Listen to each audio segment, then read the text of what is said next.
बुद्ध से जाने अपने मन को कैसे नियंत्रित करें। हाउ टू कंट्रोल और माइंड इन हिंदी। नमस्कार दोस्तों, आप सभी को हमारे चैनल पर स्वागत है। दोस्तों, अगर आप अपने मन को कैसे नियंत्रित करें इस बारे में जानकारी जानना चाहते हैं तो आप इस चैनल पे बने रहें। अगर आप इस कहानी को आखिरी तक सुनते हैं तो आपको समझ आ जाएगा कि मन क्या है, अपने मन को कैसे समझें और अपने मन को काबू में कैसे करें। इस कहानी को स्टार्ट करने से पहले अगर आप इस पे नए हो तो चैनल को सब्सक्राइब करें और बेल आइकन को प्रेस कर दें। दोस्तों, इस कहानी में हम आपके साथ जानकारी दो तरह से शेयर करेंगे। पहला तरीका कहानियों के द्वारा और दूसरा तरीका प्रैक्टिकल। मैं आपको इन दोनों तरीकों से समझाने का प्रयास करूंगा कि अपने मन को कंट्रोल कैसे करें। तो बिना समय को गवाए चलिए जानते हैं कि अपने मन को अपना सेवक कैसे बनाएं। दोस्तों, इस आर्टिकल में आप जानेंगे कि अपने मन को समझने और उसे रूपांतरित करने के 6 महत्वपूर्ण चरण क्या हैं। तो सबसे पहले जानते हैं कि अपने मन को कैसे समझें। गौतम बुद्ध से जाने अपने मन को कैसे समझे। दोस्तों, एक बार एक व्यक्ति बुद्ध के पास आता है और उनसे पूछता है कि बुद्ध, अपने मन को काबू में करने और उसे समझने का पहला चरण क्या है और हम कहां से शुरुआत करें कि हमारा मन हमारे वश में आ जाए। बुद्ध मुस्कुराते हैं और उसका उत्तर देते हैं कि अपने मन को समझने का पहला चरण है इसके द्वारा दिए गए लालचों की व्यवस्था को देख लेना। जिस इंसान ने अपने मन के द्वारा दिए गए लालचों की व्यवस्था को देख लिया, उसने इससे मुक्त होना शुरू कर दिया। और उसके बाद वह व्यक्ति बुद्ध से पूछता है कि हमारा मन जो हमें लालच देता है उसकी व्यर्थता को कैसे देखा जाए। बुद्ध कहते हैं, अपने अनुभव से मनुष्य जिस भी गलत कार्य को अति में करता है उससे उसे दुख मिलता है और यही दुख उसका अनुभव है और यही अनुभव उसके रूपांतरण का कारण बन सकता है। जिसने देख लिया और वास्तव में देख लिया कि नशा करना केवल दुख है, उसने नशे से मुक्त होना शुरू कर दिया। जिसने देख लिया कि ईर्ष्या केवल खुद को जलाती है और वास्तव में देख लिया, उसने ईर्ष्या से मुक्त होना शुरू कर दिया। तुम्हारा याद देख लेना कि मन लालच तो हमेशा तुम्हें तृप्त कर देता है, तृप्ति कर देता है, लेकिन लगता या तुम्हें सदैव अतृप्त है। और यही अपने मन को समझने का पहला चरण है। कहानी को आगे बढ़ाने से पहले आपको इस एक प्रश्न को समझना आवश्यक है और वो प्रश्न है कि आप अपने मन को वश में क्यों करना चाहते हैं। क्योंकि आपने यह अनुभव कर रखा है कि आपका मन आपको दुख देता है, पर क्योंकि आपको आपके मन के लालच बहुत बड़े सुहाने लगते हैं, इसीलिए आप इन लालचों के पीछे छुपे हुए दुखों को नहीं देख पाते। सिर्फ अपने दुखों को देख लेने से आपका मन आपके वश में नहीं हो जाएगा। उसके लिए आपको दूसरा चरण क्या है यह समझना होगा।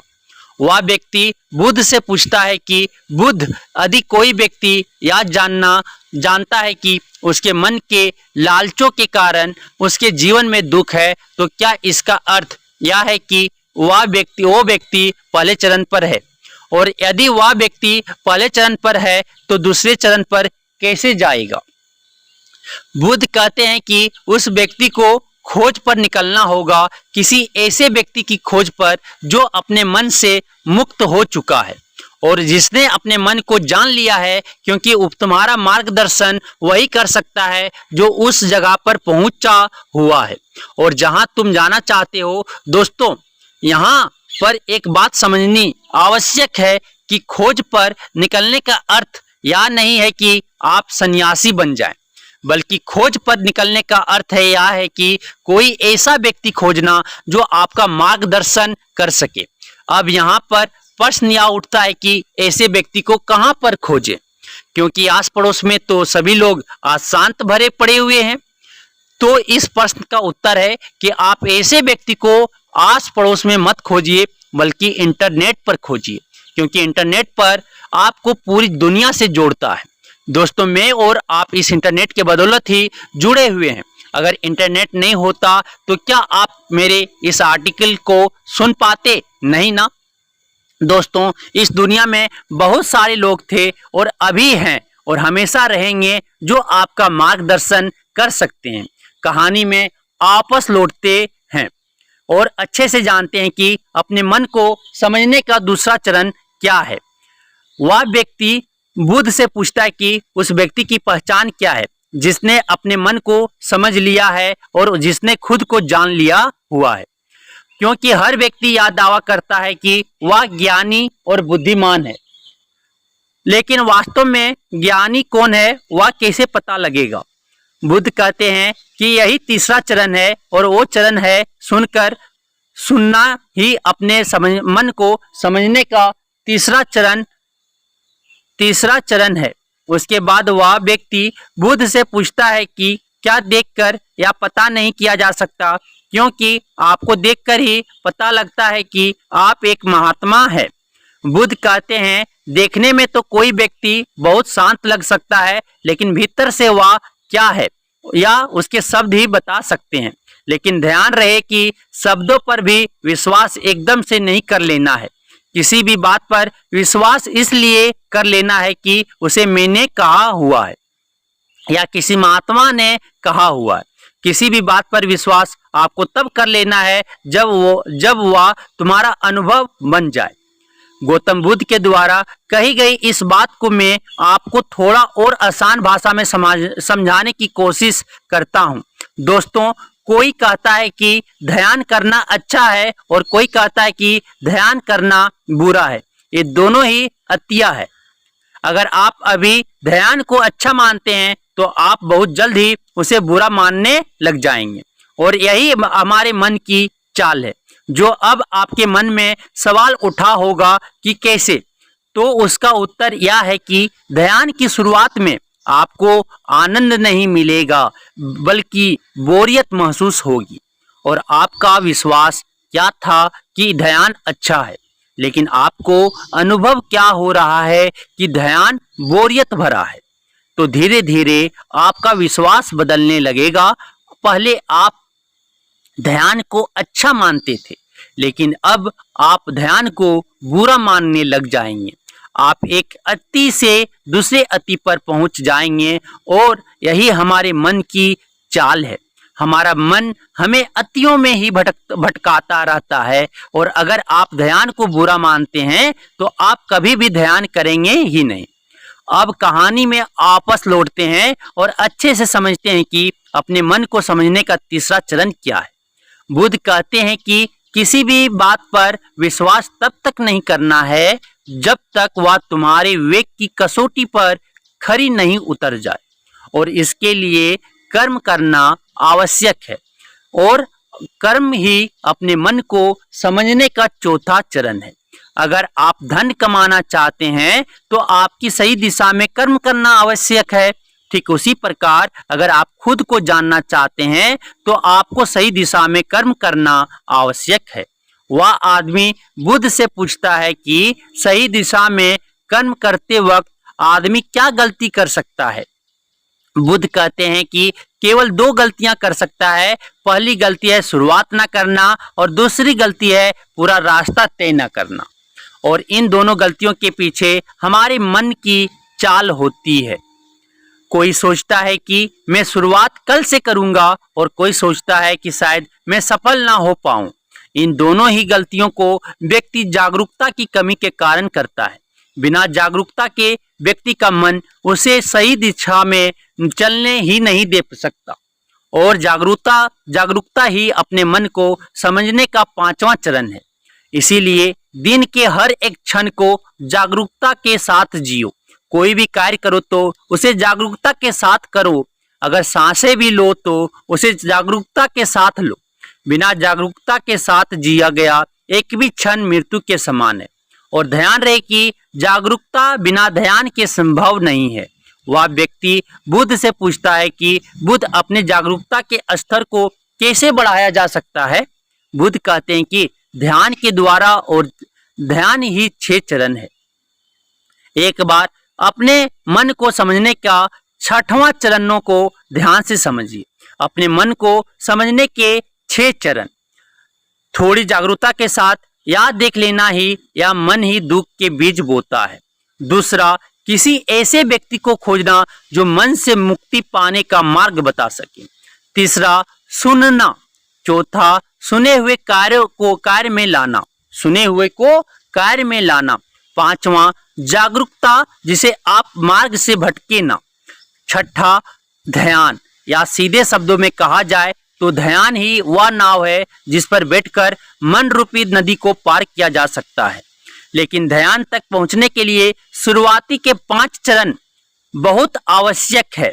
अभी आप कौन से चरण पर हैं, हमें नीचे कमेंट बॉक्स में कमेंट करके जरूर बताएं, क्योंकि दोस्तों हर ज्ञानी इन 6 चरणों से गुजरता ही गुजरता है। दोस्तों आप अब जानते हैं कि अपने मन को अपना सेवक कैसे बनाएं, एक सच्ची कहानी से। तो चलिए कहानी को शुरुआत करते हैं। अपने मन को अपना सेवक कैसे बनाएं, अपने मन को वश में कैसे करें। दोस्तों इस कहानी में अगर आप ध्यान से सुनते हैं तो आपको नीचे दिए हुए 2 प्रश्नों का उत्तर मिल जाएंगे। और वो 2 प्रश्न है, हम अपने मन के गुलाम क्यों बन गए हैं अपने, और दूसरा, हम अपने मन को अपना गुलाम कैसे बना सकते हैं। आपके पहले प्रश्न का उत्तर नीचे उत्तर या लाइफ चेंजिंग कहानी में इसलिए नीचे दी, ठीक है, अंत तक जरूर सुनना। इस कहानी को अंत तक जरूर सुनना।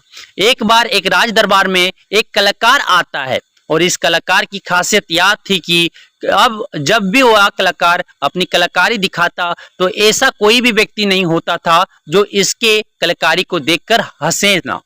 बड़े बड़े राजा महाराजा इस कलाकार की कलाकारी को देख हंसते हंसते लोटपोट हो जाते थे। लेकिन इस बार वह कलाकार एक गंभीर राजा के दरबार में था, इसीलिए लोगों का संदेह था कि कहीं वो इस बार असफल ना हो जाए। वह कलाकार अपनी कलाकारी दिखानी शुरू कर देता है और वही होता है जो हर बार से होता आ रहा था। राजा का हंसते हंसते बुरा हाल हो जाता है। वह राजा उस कलाकार को कलाकारी देख इतना प्रसन्न होता है कि वो इस कलाकार को मुंह मांगा इनाम देने के लिए तैयार हो जाता है। हमें यह बात हमेशा याद रखनी चाहिए कि अधिक खुशी में लिए गए फैसले अक्सर गलत साबित होते हैं। राजा उस कलाकार से कहता है कि मांगो जो भी तुम्हें मांगना चाहते हो, मैं तुम्हारी कलाकारी से बहुत प्रसन्न हूँ। वह कलाकार कहता है कि क्षमा करे राजन, पर मैं जो भी मांगूंगा शायद आप वो दे ना पाए। राजा अपने आसन से खड़ा होता है और कहता है कि अब तुम मेरी प्रसन्नता को क्रोध में बदल रहे हो। क्या तुम्हें मेरी द्वारा कही गई बात पर संदेह है? अब राजा अपने अहंकार को बीच में ले आता है और जहां भी अहंकार बीच में आ जाता है वह काम बिगड़ना निश्चित है। फिर वो कलाकार राजा से कहता है, नहीं नहीं राजन, मुझे क्षमा करें, मेरे बोलने का मतलब यह नहीं था, बल्कि मैं तो बस ये कहना चाहता था कि आप इस बात को फिर से एक बार दोहरा दें। फिर उसके बाद राजा कहता है कि मैं तुझे वचन देता हूँ कि जो भी तू हद में रहकर मांगेगा वह तुझे जरूर मिलेगा। उसके बाद वह कलाकार कहता है कि ठीक है, आप मुझे 24 घंटों के लिए आपके राज्य का राजा बना दीजिए। उस कलाकार की बात सुन राजा मन ही मन सोचता है कि अच्छा है, मैंने इसे हद में रहकर मांगने को कहा था, वरना ये तो हमेशा के लिए राजा बनता। वैसे तो 24 घंटे कोई बड़ी बात नहीं है। और उसके बाद राजा सोच समझकर उस कलाकार से कहता है कि ठीक है, अगले 24 घंटे के लिए मैं तुम्हें राजा घोषित करता हूँ। राजा बनने के 1 घंटे के अंदर ही वह कलाकार, जो कि अब राजा बन चुका था, वह पुराने राजा को फांसी पर चढ़ा देता है और दूसरे घंटे में वह पुराने राजा के सभी भरोसेमंद लोगों को हटाकर अपने भरोसेमंद लोगों को रख लेता है। आप में से बहुत सारे लोग उस राजा को मूर्ख समझ रहे होंगे, परंतु मैं आपको बताना चाहता हूं कि वह राजा कोई और नहीं बल्कि आप हैं और वह कलाकार आपका मन है। आपका मन आपको थोड़ी सी खुशी क्या दे देता है कि आप उसके पीछे पीछे हो लेते हैं, जो वही कहता है वही आप करते हैं और बाद में आपके हाथ में केवल पछतावा ही लग जाता है। किसी भी चीज का मजा लेना समस्या नहीं है, बल्कि इस मजे में ही डूबकर अपनी सुध बुध खो देना समस्या है। अब दूसरे प्रश्न का उत्तर समझिए। हम अपने मन को काबू में कैसे करें, अपने मन को कैसे नियंत्रित करें। दोस्तों, हमारा मन हमसे सिर्फ बुरे काम ही नहीं करवाता, बल्कि यह आपसे अच्छे काम भी करवाता है। मैं आपको एक उदाहरण देकर समझाता हूं। जब आप ईर्ष्या का सहारा लेते हैं तब आपका मन बुरे काम करता है, और जब आप क्रोध का सहारा लेते हैं तब आपका मन बुरे काम करता है। जब आप मोह, अहंकार और लालच जैसी बुरी चीजों का सहारा लेते हैं तब आपका मन आपसे बुरे काम करवाता है, और जब आप प्रेम, दया और कृतज्ञता जैसी अच्छी भावनाओं का सहारा लेते हैं तब आपका मन अच्छे काम करता है। इसलिए समस्या मन नहीं है, बल्कि मन का इस्तेमाल किस तरह से किया जा रहा है, यह समस्या है। गौतम बुद्ध ने जागरूकता को इतना महत्वपूर्ण इसलिए बताया हुआ है क्योंकि जागरूकता के द्वारा ही अपने मन को नियंत्रित कर सकते हैं। मन को नियंत्रित करने का मतलब यह नहीं है कि आपके मन में नेगेटिव विचार आने ही बंद हो जाए। मन को नियंत्रित करने का सही मतलब यह है कि आपका कोई भी विचार आपको विचलित ना कर पाए। विचलित ना होने का अर्थ सिर्फ परेशान होना नहीं है, बल्कि खुश होना भी होता है। बहुत ज्यादा खुश होना समस्या नहीं है, परंतु उस खुशी में कोई निर्णय लेना समस्या है। उदाहरण, किसी से कोई वादा कर देना, ठीक उसी प्रकार बहुत ज्यादा दुख होना समस्या नहीं है, बल्कि इस दुख के कारण कोई निर्णय लेना समस्या है। उदाहरण, आत्महत्या करना।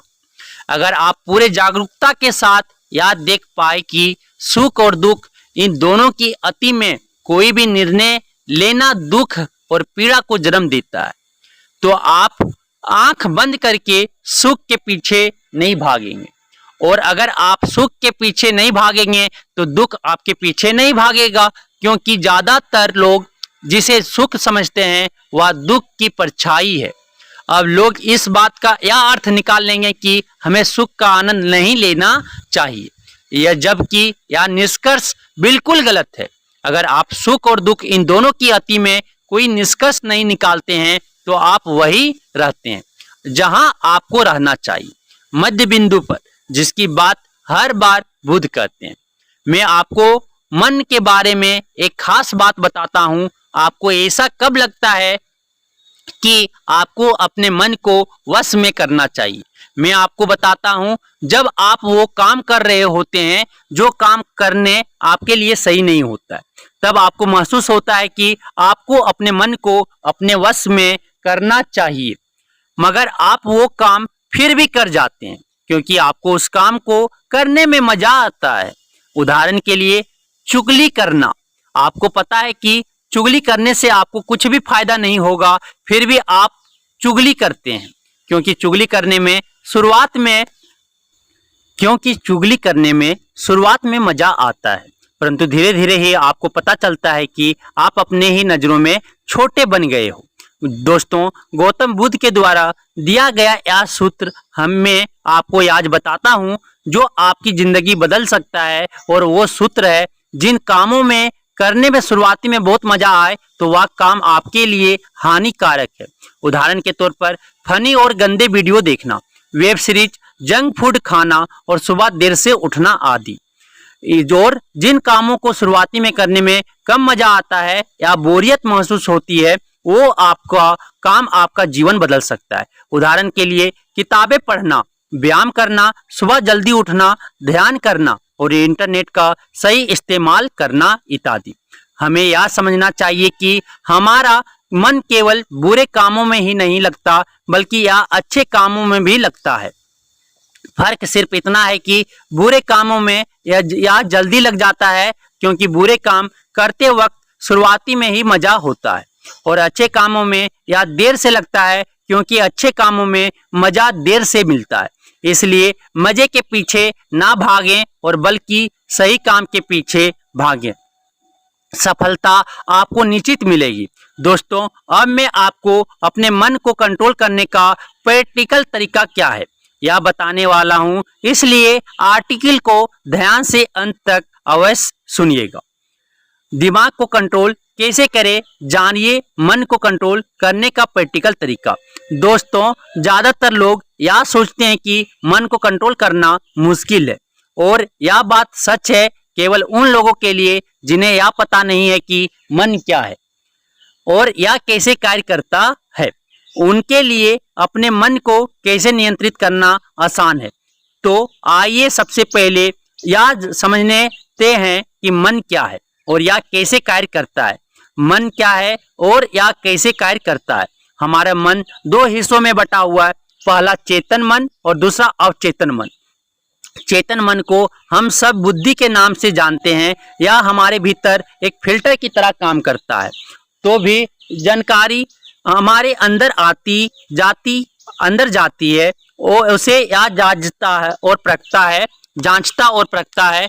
चेतन मन के पास तर्क करने की क्षमता है और यह सही और गलत के बीच चुनाव कर सकता है, परंतु अवचेतन मन ऐसा नहीं है, उसका कार्य अलग है। हमारा अवचेतन मन सही और गलत के बीच चुनाव नहीं कर सकता है। जो भी जानकारी चेतन मन सही मानकर अवचेतन मन में भेज देता है, वह उसका विरोध नहीं करता है, चाहे वह जानकारी गलत ही क्यों ना हो। एक उदाहरण देकर समझाता हूँ। मान लीजिए कोई व्यक्ति आपको कमजोर कहता है, मगर आप कमजोर नहीं हैं, तो आपका चेतन मन उस व्यक्ति की बातों का विरोध करेगा। मगर जब वह व्यक्ति उसी बात को आपसे बार बार कहेगा, उसी के साथ ही अन्य लोग भी उसी बात को बार बार कहेंगे, तो आपका चेतन मन इस बात को सच मान लेगा और आपके अवचेतन मन में भेज देगा। और अवचेतन मन का काम है जो बात उसके भीतर चली गई है उसे सच साबित करना। इसका सबसे बड़ा उदाहरण है, जब हम छोटे हुआ करते थे उस समय हमारे भीतर बहुत आत्मविश्वास था, परंतु जैसे जैसे हम बड़े होते गए हमारा आत्मविश्वास कम होता गया, क्योंकि हमारे स्कूल और कॉलेजेस से और समाज से बार बार नकारात्मक बातें सुनने को मिली और हमारा अवचेतन मन उन्हें सच मान बैठा। हो सकता है कि आपने इस बात पर ध्यान दिया हो कि आप गलत करना तो नहीं चाहते, परंतु फिर भी गलत करते हैं। आप डरना तो नहीं चाहते, लेकिन डर जाते हैं। ऐसा क्यों होता है, क्या आप जानना चाहते हैं? तो इस आर्टिकल के अंत तक बने रहें।